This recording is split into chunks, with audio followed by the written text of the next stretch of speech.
माता भी नहीं है, अब क्या करूं? तो उन्होंने 5 वेश्याओं को ले आया, घर में रखना चालू कर दिया। वेश्या आ गई और आपको पता है दूसरे के पति का जो माल खाए प्यार से किसी तरह से बहाने से, वो वेश्याओं से कम नहीं होती है। वेश्याओं को ले आए, माल की शौकीन थी, माल चाहिए उनको, माल लाओ, पैसा लाओ, खत्म हो गया, धीरे धीरे कहीं से लाओ, है ना। तो चोरी करके लाया, दे दिया, चोरी करके लाया, राजा के ना चोरी करें। एक दिन उन्होंने विचार किया कि ये चोरी करके ला रहा है, किसी दिन पकड़ा गया तो इसके चक्कर में हम भी मारे जाएंगे। एक दिन इससे कहो तो अच्छी सी डकैती डलवाओ, राजा के यहाँ भेज दिया, बहुत सारा माल लेकर के आए। बोले राजा के सैनिक ढूंढते ढूंढते आ जाएंगे, हम मर जाएंगे। इसलिए उन्होंने क्या किया, है ना, वहीं पर एक चारपाई से बांध दिया और अग्नि के गोला उसके मुख में डाल दिए, है ना, और ठूस दिए, फड़फड़ा करके प्राणांत हो गया। जब प्राणांत हो गया तो उसकी मुक्ति नहीं हो पाई। मुक्ति किसकी होती है आप समझते हैं? अंत समय में भगवान का नाम आ जाए। वैसे तो आता ही नहीं है, क्योंकि हम लोगों के दिमाग में जो हर वक्त निरंतर चलती रहती है ना क्रिया, वही आती है अंत समय में। और है ना, और कहते हैं कि जैसी गति वो जैसी मति वैसी गति। अंत समय में हमें कम से कम सुधरना चाहिए। लेकिन 50 साल के हो गए तब हाय माया, 60 साल के है तब हाय माया, 70 के है तो है नाती को ब्याह है जाए। हाँ, एक दिन नारद जी एक बड़ी बूढ़ी के पास आए, मैया चलो तुम्हारे बच्चे है गए, अब हमारे संग चलो स्वर्ग। हम ना जा रहे नारद जी, अभी हमारे नाती को ब्याह है, जान दो नाती को ब्याह है गो, अब तो चलो। अरे पंक्ति है जान दो, जब चलेंगे, पंक्ति है वो, अब तो चलो। बोले साल भर को है जान दो, है ना, हम पकड़ लेते हैं तो हमारी होते का है ना, खाना बना लेते हैं। अब हम जामे लगेंगे तो ना खाना बना के तो मिल जाता है। नारद जी बोले फिर कब आऊं? बोले अब जे बड़ो है जाओ, 1 साल बाद आ जाइयो। नारद जी फिर आए, अब तो चलो। तो बड़ी बूढ़ी कुर्सी पे बैठी और पड़ोस में लग रहा हो डंडा, ऐसा तो जैसे लग रहा है, मैं ये जी से ना कह रहा हूँ, मतलब आप सोच रहे हो कि दीदी से कह रहे हैं, ऐसा डंडा रखो। नारद जी बोले अब तो चलो। तो डंडा उखाड़ के और ऐसा मारो तो और कोई बड़ी बूढ़ी ना मिलते, रोज मेरे ही पास आ जावे। तो ऐसे भी है। हाँ, इसलिए जब तक है जिंदगानी फुर्सत न होगी काम से, फिर भी ऐसा समय निकालो जिससे प्रेम हो जाए भगवान से। इसलिए आज उन्होंने जब देखा तो बहुत सताया और उसका अकाल मृत्यु होने के कारण उसकी मुक्ति नहीं हो पाई। इधर से गौकर्ण जी महाराज लौट करके आए, है ना। हाँ, तो उन्होंने देखा कि हम माँ से मिले, मालूम पड़ा माँ तो है ही नहीं है। हो घर हमारा यही है। रात को रुक गए तो जो भाई अकाल मृत्यु से प्राप्त हुआ था वो कभी भैंसा बन करके, कभी सुअर बन करके, कभी प्रेत बन करके, कभी उल्टे सीधे आकृति लेकर के डरावे। अब गौकर्ण जी बड़े ज्ञानी थे, उन्होंने जल हाथ में लिया, मंत्र अभिमंत्र करके और फेंक दिया, कौन हो हमारे सामने आओ। तब वो प्रकट हुए और कहने लगे, अहम भ्राता त्वदीयो अस्मि द्वंद्वकारित नामतः स्वकीय नैव दोषेण। स्वकीय मैंने जो किए हैं, दोषेण ब्रह्मा त्वं नासित मया, मैं अपने ही पाप के कारण मैं मुक्त नहीं हो पाया भैया, मैं तुम्हारा भाई हूं। भाई भाई होता है, भाई ने भाई को सदगति देने के लिए कोशिश करी, है ना। कितना भी बुरा हो लेकिन भाई भाई एक होने चाहिए, ये नियम है। क्योंकि भाई की पीड़ा भाई समझता है। 2 भाई में बड़ा प्रेम था, इतना प्रेम था कि एक ही थाली में रोटी, पहले तो ऐसे ही खाया करते ना, एक थाली में रोटी खाया करते थे। अब तो वो अलग लेकर के बैठेगा, वो अलग लेके बैठेगा, वो अपना मोबाइल चलाएगा, वो अपना मोबाइल चलाएगा, वो इधर अपने व्यस्त रहेगा, वो इधर। अरे भाई भाई को तो छोड़ो, पति पत्नी भी नहीं बैठ रहे हैं पास में, वो अपना मोबाइल लेकर के बैठेंगे, वो अपना मोबाइल लेकर के बैठेंगे। भाई कैसे पति पत्नी हो तुम? अरे मोबाइल को रखो, आप आपस में बात करो ना, मोबाइल में क्या रखा है? पहले ऐसा नहीं था, पहले भगवान राम भी अपने पैर हैं, भगवान राम अपने पिताजी के पैर छूते थे सुबह उठ करके, लेकिन आज सुबह उठ करके क्या हो रहा है? रामायण में लिखा है, मैं जितनी बात बोलूंगा प्रमाणित बोलूंगा, कभी भी मुझसे पूछ लेना। क्या लिखा हुआ रामायण में कि प्रात काल उठ के रघुनाथा, माता पिता गुरु नावे माता।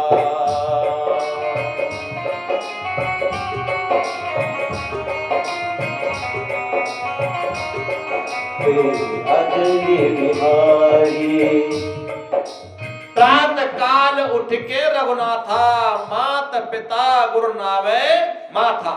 ये भगवान का नियम था, प्रात काल उठ करके माता पिता के चरण स्पर्श करने चाहिए, गुरु अगर हैं तो उनके चरण स्पर्श करने चाहिए। इतना भी नहीं कर सकते, माता पिता नहीं है तो कराग्रे वस्ते लक्ष्मी, अपने हाथों के दर्शन पर, इसमें भी देवताओं का वास होता है, धरती मैया के पैर छुओ। लेकिन अब पहले था ये प्रात काल उठ के रघुनाथा, माता पिता गुरु नवावे माथा। लेकिन अब क्या चल रहा है सुन लो, हाँ चश्मा वाले जीजा जी सुन लो, अब क्या चल रहा है? प्रात काल उठ के अनाथा। अब तो अनाथ है वो, न माँ की चिंता, न बाप की चिंता, न बहन की, न भाई, उसे कोई नहीं। प्रात काल उठ के अनाथा, सबरे काम छोड़ मोबाइल ते मारे माथा। सबरे काम छोड़ देगा, सबसे पहले क्या चाहिए उसे? मोबाइल। अच्छा हम गलत कह रहे हैं क्या है दीदी? नो, इतना प्यार मोबाइल है कहाँ रखा था? तकिया के पास। पैसा कौन रखो है, घर वाली कौन सोए, बात कोई चिंता नहीं, मोबाइल हो दे, बालक कौन सोए रहो है, कोई दिक्कत ना। तो प्रातः काल उठ के रघुनाथा, माता पिता गुरु नवावे माथा। अब हो रहा है कि प्रातः काल उठ के अनाथा, और सबरे काम छोड़ मोबाइल से मारे माथा। अब बताओ भला कहां से होगा? भला नहीं होने वाला है, बुद्धि खराब होगी। इसलिए उन्होंने कहा कि भैया मैं प्रेत बन गया हूं, मेरा कल्याण नहीं हो रहा है। उन्होंने बहुत यत्न किए, मंत्र पढ़े, वेद मंत्र पढ़े, सुंदरकांड का पाठ किया, कुछ नहीं मिला, उससे कुछ भलाई नहीं हुआ। अब बड़ा परेशान हुए, कोई कुछ बतावे, कोई कुछ बतावे।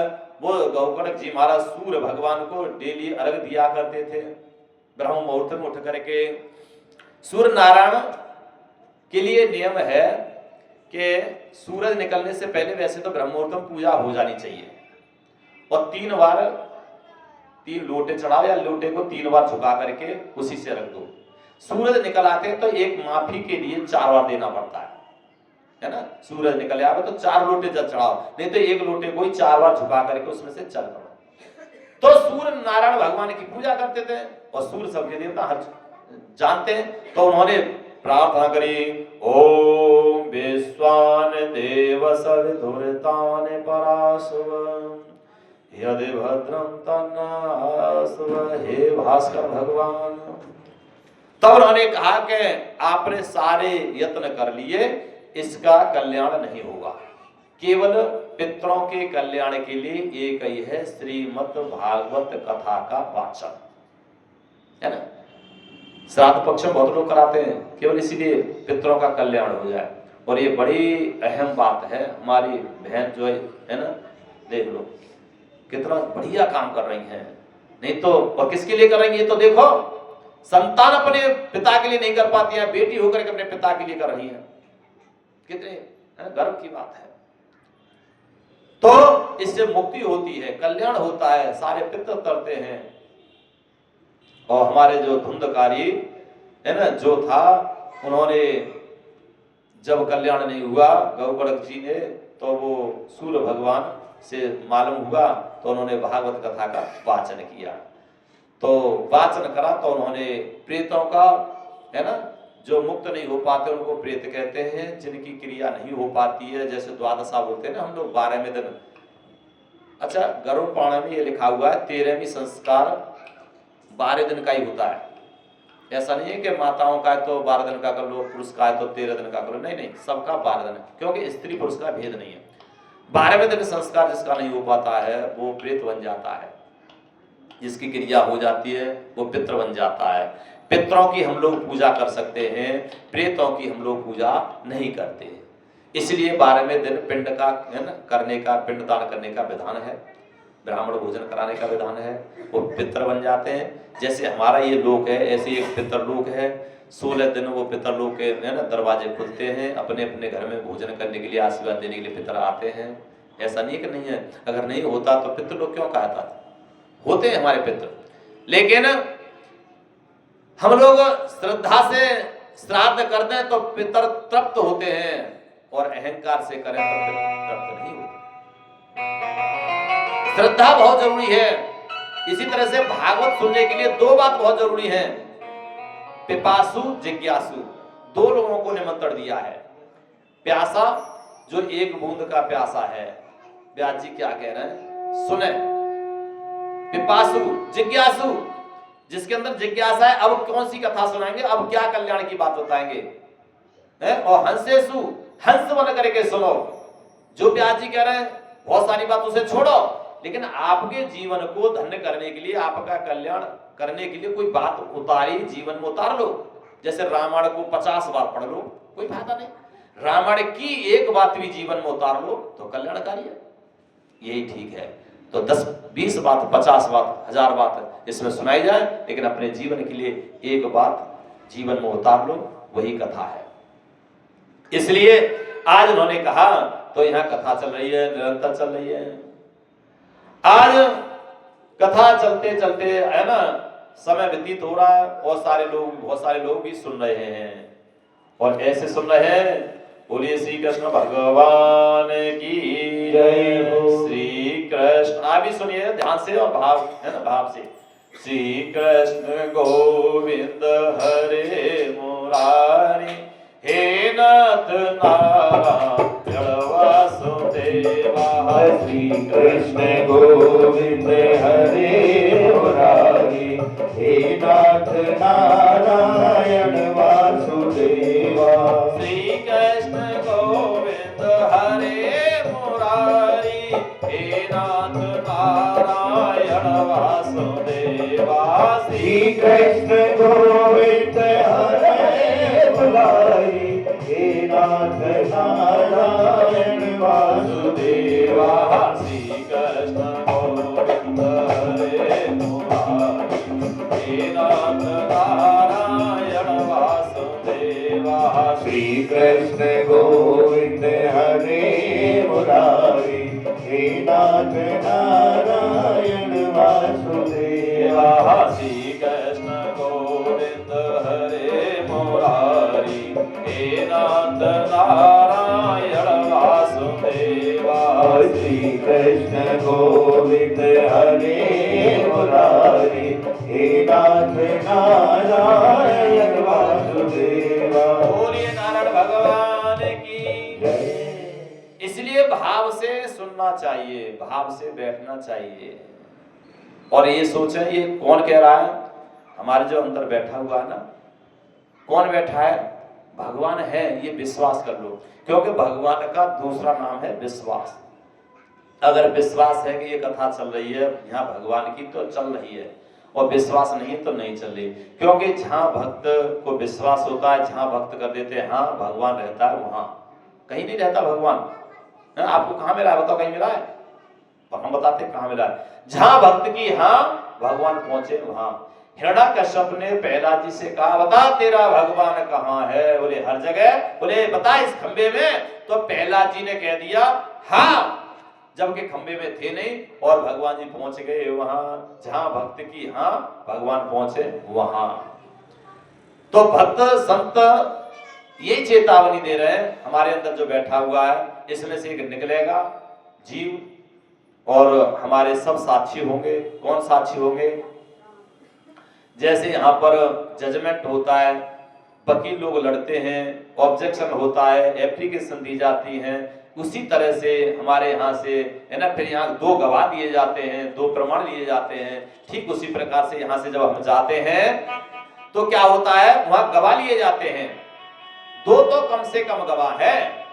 जैसे यहाँ पर हमारे गवाह क्या है, आप लोगों में से बना ले जाते हैं। वहां पर सूर चापसी है, सूर से पूछा जाएगा किसने पाप किया, तुम थे दिन में? बोले दिन में नहीं किया महाराज। बोले रात में? हाँ। तो चंद्रमा को बुलाया जाता है। बोले महाराज जब अंधेरी रात होती है तो चंद्रमा तो नहीं निकलता, तो गवाह कौन देगा? बोले अग्नि को बुलाओ, वायु को बुलाओ। तो ये सब जो है हमारे गवाह बनते हैं। तो आप भी अपने मन से कहिए, सत्य इसलिए कहते हैं, रे मन मुसाफिर निकलना पड़ेगा। हम लोगों ने ये सोच लिया कि हम यहीं रहेंगे, है ना, और जिसको विश्वास हो गया हम यहाँ नहीं रहेंगे, यहाँ ये हमारा नहीं है, ये समझ लो वही त्यागी है, वही बैरागी है और वही भगवान का भक्त है। इसलिए आप लोग भी कहिए मन से, मत शायद मान जाए, आज कथा सुनने से मान जाए। रे मन मुसाफिर निकलना पड़ेगा, काया भी करना पड़ेगा।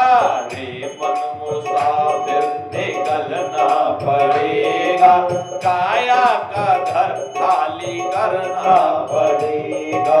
रे मन मुसाफिर पड़ेगा, काया का घर खाली करना पड़ेगा। ताली बजाते हुए, क्योंकि समय काफी हो गया, 2 से 5 ही कथा का समय है, लेकिन आज जाम था, विलंब था, हमारे ये नहीं आ पाए थे। कुछ आज बहुत सारे काम भी थे, प्रारंभ में कलश यात्रा भी लेट हुई है, लेकिन कल से वादा करते हैं कि 1:30 बजे हम बैठ जाएंगे, 1 बजे ये आ जाएंगे और 2 बजे तक पूरी कथा शुरू हो जाएगी। 5 बजे आप लोग घर पे जाना है, क्योंकि आप लोगों को अपने है ना उनकी व्यवस्था भी तो करनी है, खाने पीने की। हाँ, उनकी करोगी ना व्यवस्था घर जाके? क्या आज होटल पे खाना खाओगे? नहीं, होटल पे नहीं खाना चाहिए, है ना। हाँ, तो आप कहिए, एक भजन और सुनाएंगे, इसके बाद में विराम लगाएंगे। रे मन मुसाफिर निकलना पड़ेगा, काया का घर खाली करना पड़ेगा। रे मन मुसाफिर निकलना पड़ेगा, काया का घर खाली करना पड़ेगा। भाड़े के क्वार्टर को तू क्या संभाले, भाड़े के क्वार्टर को तू क्या संभाले।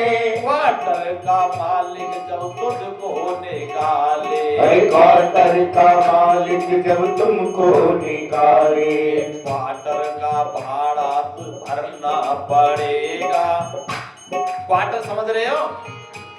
ये क्वार्टर नहीं, सरकारी क्वार्टर नहीं, ये बना हुआ कितना सुंदर क्वार्टर है ना।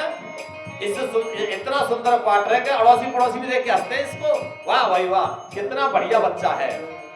इस क्वार्टर की बात है, हम इसमें रहे हैं, हमने समझ लिया ये हमारा है, किराया दे नहीं रहे, हम अपना ही पकड़ रहे हैं, मालिक छोड़ दिया, हम अपना मान के इसमें रुके हुए हैं। तो वही बात कह रहे हैं, इसमें से निकलना पड़ेगा और भाड़ा भी तुम्हें देना पड़ेगा। भाड़ा क्या है? ताली बजाना, मुंह से बोलना, सत्संग में जाना, अच्छे काम करना। इसलिए क्वार्टर का भाड़ा भी भरना पड़ेगा, क्वार्टर का भाड़ा भी भरना पड़ेगा। रे मन मुसाफिर निकलना पड़ेगा, रे मन मुसाफिर निकलना पड़ेगा। अच्छा, उसके बाद में नोटिस भी आते हैं आप लोगों को। जैसे किसी को घर से निकालना पड़े तो नोटिस आते नहीं आते, है ना। पहला नोटिस आता है, हम लोग भी नहीं समझ पाते, है ना। जैसे पहला नोटिस क्या होता है? सबसे पहला नोटिस देंगे कि भैया तैयारी कर ले, क्वार्टर खाली करना पड़ेगा। कौन सा? कानों पे सफेद बाल पड़ गए। अब कह रहा है नोटिस आ गया, बोले फाड़ के फेंक दो, नहीं तो जाना पड़ेगा। फाड़ के फेंक दिया, 10 रुपए का है कलर मीट ले आया और लगा लिया, मैं तो ठीक हूं। पहला नोटिस फाड़ के फेंक दिया। बोले इसने तो फाड़ दिया। भगवान बोले दूसरा भेजो। बोले क्या? आंखों पे चश्मा लग गया। बोले माइनस प्लस का करा लो, अब तो मुझे सब दिख रहा है। अरे इसने दूसरा नोटिस भी फेंक दिया। बोले एक बार और भेजो नोटिस, मत मान जाए। बोले क्या करें? बोले कि अब ये मतलब की बात न सुने, है ना, बहू कुछ भी कहे, बेटा कुछ भी कहे, ये सुने ही ना, अब इसे बैराग हो जाए। बहू क्या कह रही हो तुम? मुझे नहीं, जोर से बोलो। ये मुझे जाने क्या क्या कह रही है, मुझे नहीं। लला तू ऐसा करे कि वो 5000 की मशीन आ गई, मेरे लगा दे। फिर जब मैं जी देखूंगी, फिर देखूंगी कि क्या कह रही है, लगा ले। हाँ फिर देखो। बोले भगवान बोले इसने तो तीसरा नोटिस फेंक दिया, ये नहीं मान रही है ना। फिर आता है गैर जमानती वारंट, नोटिस वोटिस कुछ नहीं, सीधा पकड़ के ले जाओ। क्या होगा फिर? आएगा नोटिस न होगी जमानत, आएगा नोटिस न होगी जमानत। अच्छा यहाँ नोटिस आता है, यहाँ जमानत कर लेते हैं भैया, ऐसे ऐसे चलो जब जमानत वाले चलते हैं ना, चलते हैं तो आपके तो सामने कचहरी है, यहाँ तो आप जानते ही हो कितनी जमानत वाले आते हैं। आएगा नोटिस न होगी जमानत, आएगा नोटिस न होगी जमानत, पासों में तेरे न होगी अमानत, पासों में तेरे न होगी अमानत। जब पास में पैसा नहीं होगा, जमानत नहीं होगी, तो फिर क्या होगा? जैसा बैठा है ऐसे बैठो, और चाहे ऐसे बैठो चाहे ऐसे बैठो, जैसा बैठा होगा वैसा ही जाना पड़ेगा। काया का घर खाली करना पड़ेगा, जीवन मुसाफिर निकलना पड़ेगा, काया का घर खाली करना पड़ेगा। अच्छा यहाँ से जब जाते हैं, जजमेंट होता है, पकड़ के ले जाती है पुलिस, थाने में सोर्स लग जाती है, जज को पैसा दे दिए जाते हैं तो भी बात दब जाती है, फाइल दब जाती है। दरोगा जी को दे दो पैसा, एक हाथ में जड़ लेकर और एक हाथ में धड़ लेकर के कहीं भी घूमो सर लेकर, ये नियम है कलयुग में। आपके पास पॉकेट में माल है, अगर गर्दन भी काट के ले जा रहे हैं ना, तो पुलिस वाले भी बोलेंगे क्या बात है, पैसा नहीं है तो अंदर, और पैसे तो बोले रखो, बात क्या है हम देखते हैं, है ना, गड्डी रख दो, फिर वो छानबीन में निकाल देंगे 2-4 साल को। बोले नहीं थी, उनकी गलती कुछ नहीं थी।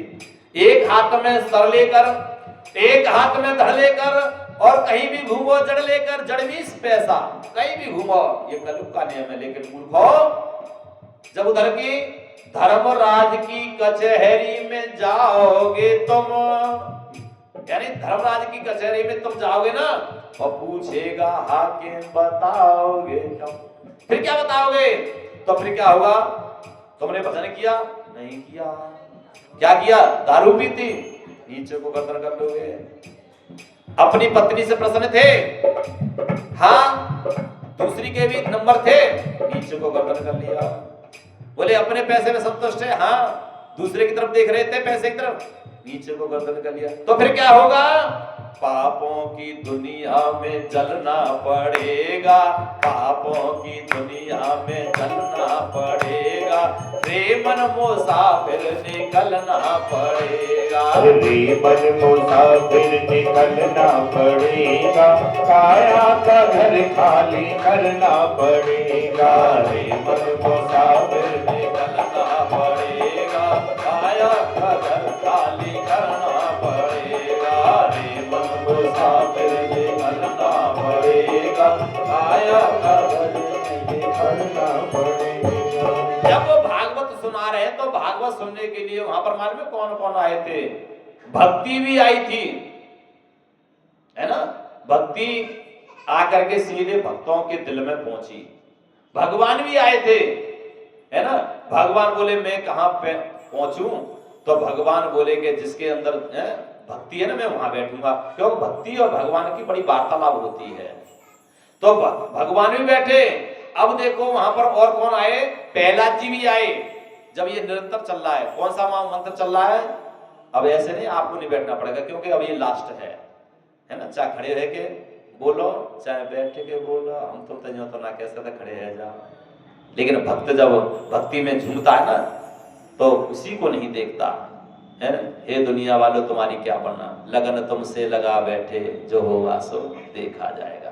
तुम्हें अपना बना बैठे, जो होगा सो देखा जाएगा, है ना। अगर जिसने बना लिया, जिससे संबंध जोड़ लिया, चाहे से कुछ भी बना लो, भगवान का ये नियम है, चाहे मुझे पुत्र बना लो, चाहे बेटा बना लो, चाहे भाई बना लो, और चाहे जब बुला लो, और चाहे जो बना लो, है ना।